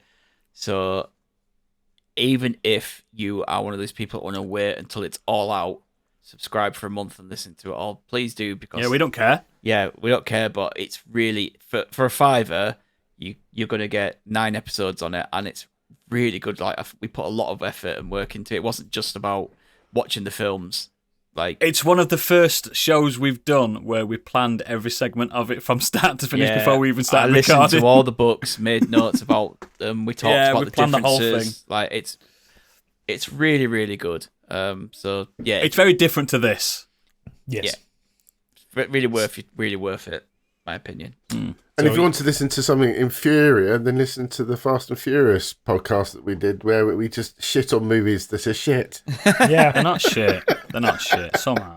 So, but you can find information about all of that at modernescapism.co.uk, our erstwhile website. Pretty good, like. We're on X, formerly known as Twitter. We're on TikTok. I should really make some TikTok videos for it, shouldn't I? We don't go that far with this segment, Gadget. Just leave it at that. Hey, I am doing my style of hosting. You fucking they can find us. They can find us. We do need more TikTok content. Yeah. Get yourself back in your box. I'm hosting it this time, not you. Every time I go on TikTok, fucking ground. Every time I go on TikTok, we've got more followers, but there's not a lot of content on there. So I'm like, we should do something. Yeah. Anyway, but yeah, if you are not a patron, this is where the show ends for you. But if you are a patron, join us in the green room. But for now, goodbye. Bye. Bye.